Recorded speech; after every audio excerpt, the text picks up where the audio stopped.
नमस्कार दोस्तों, जय माता दी। आज मैं आपको सावन मास में नित्य नियम से सुनी जाने वाली तुलसी माता की कहानी सुनाने जा रही हूँ। तो प्रेम से बोलिए तुलसी माता की जय। एक समय पहले की बात है। एक गांव में एक परिवार रहता था। उस परिवार में माँ, बेटा और बहू रहते थे। बहुत ही सीधी सादी और शांत स्वभाव की थी, पर सास बड़ा ही झगड़ालू और घमंडी थी। वह अपनी बहू के साथ बहुत अत्याचार करती थी। उससे घर का सारा काम करवाती और उसे खाने के लिए एक सूखी रोटी दे दिया करती थी। उसके पति को यह सब पता नहीं था।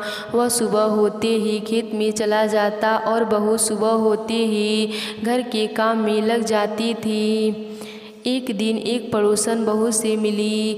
बातों ही बातों में तुलसी माता की महिमा बहू को बताया। सारी बात सुनकर बहू ने अपने मन में भी तुलसी माता का नित्य नियम करने का निर्णय ले लिया। बहू शाम को तुलसी जी की महिमा की बात अपने सास को बताई। तब वह बोली, कोई ज़रूरत नहीं है कोई नियम लेने की, घर का काम करो। बहू चुप रह गई। अब बहू सुबह जल्दी उठकर नदी पर स्नान करने गई। वहीं पर एक घड़े में पानी भरा और तुलसी माता के पौधे को सींचा। वहीं बैठकर तुलसी माता की कहानी सुनी। बहू यही नियम पूरे महीने करने के लिए लिया। सास के जागने से पहले बहू घर आ जाती। यही सिलसिला रोज का था। इसी तरह 15 दिन बीत गया। एक दिन सास जल्दी उठ गई। उसने देखा बहू घर पर नहीं है। वह समझ गई कि वह जरूर तुलसी सींचने गई है। बहू के वापस आने पर उसने बहू से कुछ नहीं कहा। सास सोच रही थी कि बहू का नियम कैसे छुड़ाया जाए। अगले दिन सास ने उसका मटका बदल दिया। पक्के मटके की जगह कच्चे मिट्टी का मटका रख दिया। सुबह अंधेरे में बहू कच्चे मिट्टी का मटका लेकर नदी पर गई। बहू ने स्नान किया। फिर उसने मटके में जल भरने के लिए जैसे ही मटका नदी में डुबाया, मटका गल गया और सारी मिट्टी बह गई। बहू यह देखकर रोने लगी। वह तुलसी माता के पास आकर रोने लगी और रोते रोते बोली, हे तुलसी माता, आज मेरा नियम टूट गया है, मुझे क्षमा कर दीजिए। तभी तुलसी माता प्रकट होकर बोली, तुमने आज जल के स्थान पर अपने आंसुओं से सींचा, तुम्हारा नियम पूरा हो गया। तब बहू ने कहा, माता, मैं कल कैसे जल लेकर आऊँगी? यदि मेरी सास को पता चला कि मैंने मटका नदी में बहा दिया है तो वह बहुत गुस्सा होंगी। तब तुलसी माता ने उसे सोने का एक मटका दिया, जिसे लेकर बहू खुशी खुशी घर आ गई। सास के पूछने पर उसने सारी बात बताई। सास बहुत खुश हुई। उसने अपनी बहू से कहा, सोने के मटके में यदि जल लेकर जाओगी तो गांव वाले इसे छीन लेंगे। तू कल फिर जाकर तुलसी माता से रोकर दूसरा मटका मांग लेना। बहू बहुत ही सीधी सादी थी। वह अगले दिन तुलसी माता के पास जाकर फिर रोने लगी। तुलसी माता के पूछने पर उसने सारी बात बताई।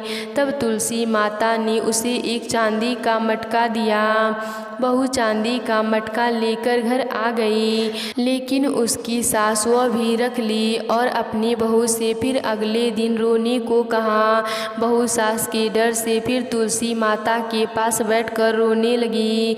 तुलसी माता आकर पूछा, क्यों रो रही हो? बहू ने सारी बात बताई। तुलसी माता ने कहा, तेरी सास की लालच कभी ख़त्म नहीं होगी, तू आज मिट्टी का मटका लेकर जा। यह कहकर तुलसी माता उसे मिट्टी का मटका दे दिया। बहू जब घर आई तो उसकी सास गुस्सा हुई। उसने कहा, तेरी तुलसी माता के पास बस इतना ही धन है, जिनके पास कुछ नहीं है उसे जल से सींचने से क्या लाभ? लेकिन बहू ने सास की बात नहीं मानी और पूरे महीने सास से चुप कर नदी में स्नान करती और तुलसी माता को सींचती। महीना समाप्त होने पर एक दिन छुपाए हुए दोनों घड़े को सास ने देखा। वह कच्चे मिट्टी के बन गए। यह देखकर सास बहू को बुरा भला कहने लगी। तभी तुलसी माता वहाँ प्रकट हुई। उन्होंने कहा, तुमने लालच और घमंड में बहुत पाप किए हैं, इसीलिए तुम्हारे छूने से यह मटके मिट्टी के बन गए। जैसा बोओगी वैसा ही फल काटोगी। सास की आंखें खुल गई। वह बहू से तुलसी माता से क्षमा मांगने लगी। तुलसी माता ने क्षमा कर दिया और खुश रहने का आशीर्वाद दिया। तुलसी माता की कृपा से दोनों घड़े सोने के हो गए। तो प्रेम से बोलिए तुलसी माता की जय। अब सुनते हैं तुलसी माता और शालिग्राम भगवान जी की कहानी। जलंधर एक भयंकर और क्रूर राक्षस था। चूँकि वह सागर का जातक पुत्र था, इसीलिए लक्ष्मी जी उसे अपना भाई मानती थीं। जलंधर की पत्नी वृंदा बहुत तपस्वी और पतिव्रता नारी थी। जलंधर समझ गया था कि वृंदा के तप के कारण कोई उसका कुछ नहीं बिगाड़ सकता। इसी बात का फायदा उठाकर उसके पाप और अत्याचार बढ़ते जा रहे थे। देवताओं के लिए जलंधर से जीतना असंभव हो गया था। देवताओं ने भगवान शिव से शरण मांगी। तब जलंधर का युद्ध भगवान शिव से शुरू हुआ। जब वृंदा को इस बात का पता चला कि अब जलंधर का युद्ध सीधे भगवान शिव से शुरू हो गया है, तो उन्होंने घबराकर जलंधर की रक्षा के लिए एक कठोर तप करने का संकल्प ले लिया और त्रिदेवों की ही कठिन तपस्या करने लगी। भगवान शिव जलंधर को मार सकते थे, लेकिन भगवान अपने ही बनाए नियम नहीं तोड़ते, जिस वजह से वे वृंदा के तप का मान रखने के लिए जलंधर को नहीं मार रहे थे, क्योंकि वे प्रकृति का ही बनाया हुआ नियम है कि जो तप करेगा उसे शक्तियाँ प्राप्त होगी। इसीलिए भगवान शिव जलंधर से युद्ध करते रहे ताकि वह किसी और का अनिष्ट न कर सके।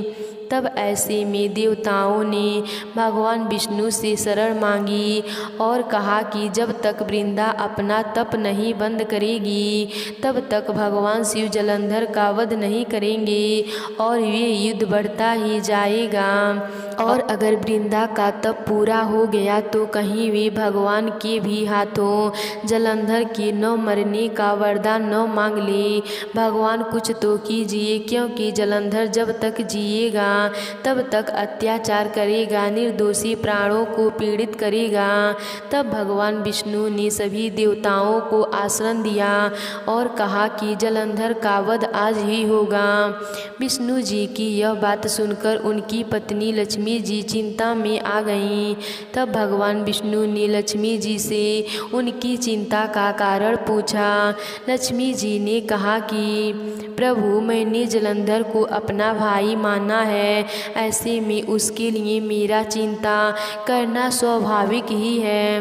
तब भगवान विष्णु ने लक्ष्मी जी से कहा कि जलंधर ने आज तक जितने मनुष्यों का क्रूर अत्याचार किए हैं, वे सब भी किसी न किसी के भाई बहन, पुत्र पुत्री आदि थे। क्या हमें अपनी शरण में आए प्राणियों की चिंता नहीं होनी चाहिए? क्या एक क्रूर और हिंसक संबंधी पूरी मानव जाति से भी अधिक महत्वपूर्ण है? किसी शक्ति सामर्थ्यवान का पाप और अधर्म ही उसके विनाश का कारण बनता है। सीमा से अधिक पाप बढ़ जाने पर किसी भी तपस्या या शक्ति उसकी रक्षा नहीं कर सकती। संबंधी के नाम पर एक चरित्रहीन पापी क्रूर हिंसक को बचाने का प्रयास ही संसार में अधर्म को बल देता है। भगवान विष्णु जी की बात सुनकर लक्ष्मी जी को अपनी भूल का एहसास हुआ और उन्होंने जलंधर को मारने के लिए सहमति दे दी। तब भगवान विष्णु जी ने अपनी माया से एक नकली जलंधर बनाकर वृंदा के पास भेज दिए। माया का बनाया वह जलंधर इस प्रसन्नता के साथ वृंदा के सामने आया कि वृंदा ने अपना संकल्प ही तोड़ दिया और जलंधर की रक्षा के लिए कर रही थी तपस्या को भी बंद कर दिया। यह देखकर भगवान शिव ने जलंधर को चेतावनी दी, लेकिन जलंधर नहीं माना और भगवान शिव पर प्रहार करने के लिए लपका।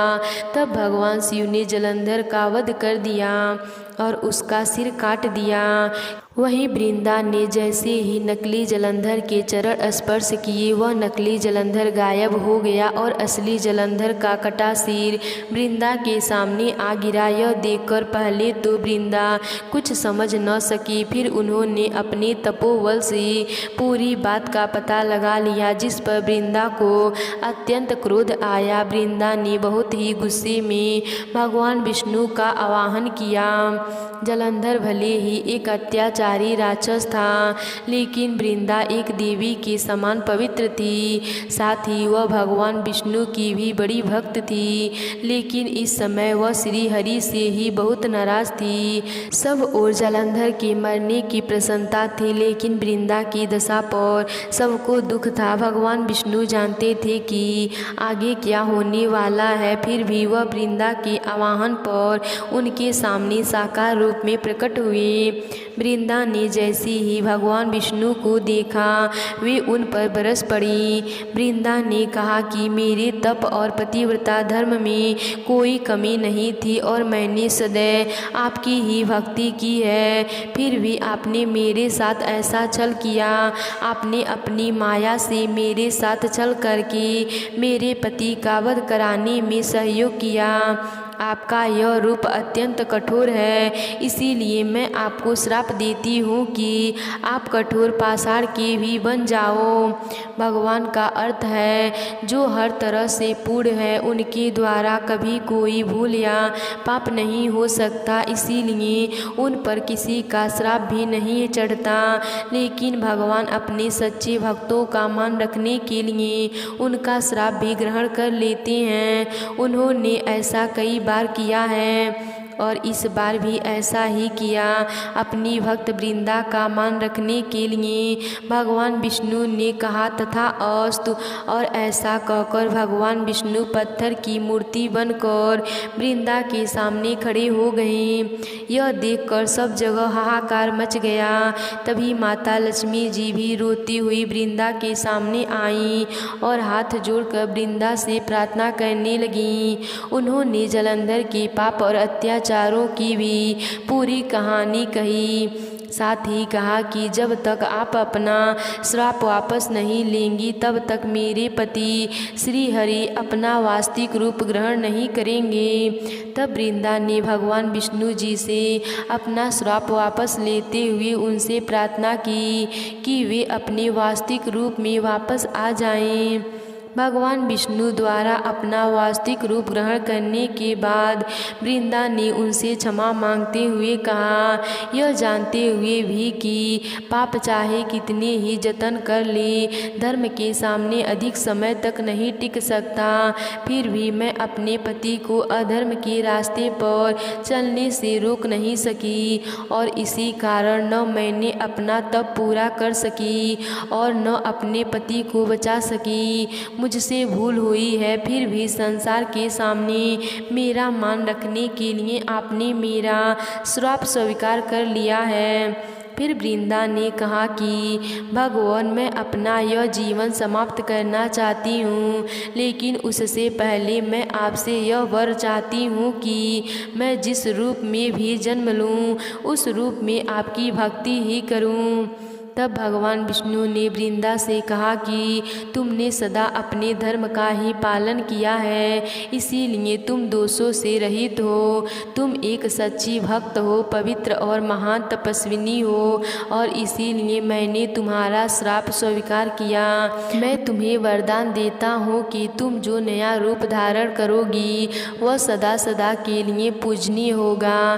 तुम एक माता की तरह सबकी रक्षा करने वाली होगी तुम्हारी नित्य पूजा करने वाले मनुष्य के घर में धन और आरोग्य बना रहेगा। तुमने मुझे जो श्राप दिया है उसका मान रखते हुए मैं अपने एक रूप में पत्थर के रूप में भी रहूँगा और मेरी हर पूजा में तुम्हारी भी उपस्थिति रहेगी। यह सुनकर वृंदा ने भगवान विष्णु और माता पार्वती को प्रणाम किया और अपना शरीर त्याग दिया। उनकी चिता की राख से एक दिव्य पौधा उत्पन्न हुआ जिसे तुलसी नाम दिया गया। तुलसी का अर्थ होता है पवित्र और अद्वितीय। आज भी हम सब तुलसी के सभी गुणों से पूरी तरह परिचित हैं। तुलसी के पौधों को देखकर भगवान विष्णु ने कहा कि आज से मेरा एक रूप पत्थर का भी होगा जिसे शालिग्राम के नाम से जाना जाएगा। शालिग्राम को तुलसी के साथ ही पूजा जाएगा और बिना तुलसी के मैं प्रसाद स्वीकार नहीं करूँगा। तब से शालिग्राम और तुलसी माता के साथ साथ पूजा होती है। यह घटना कार्तिक मास की है, अतः कार्तिक मास में देव उठनी एकादशी के दिन लोग शालिग्राम और तुलसी माता की एक साथ पूजा करते हैं। यह भी कहा जाता है कि वृंदा ने अपने पिछले जन्म में भगवान विष्णु जी की पत्नी कहलाने की इच्छा से भारी तप किया था। उसी तप का फल देने के लिए श्री हरि ने अपने शालिग्राम रूप में वृंदा को अपनी पत्नी के रूप में स्वीकार किया और इसीलिए शालिग्राम और तुलसी माता का विवाह कराया जाता है। तो प्रेम से बोलिए तुलसी माता की जय, शालिग्राम भगवान जी की जय।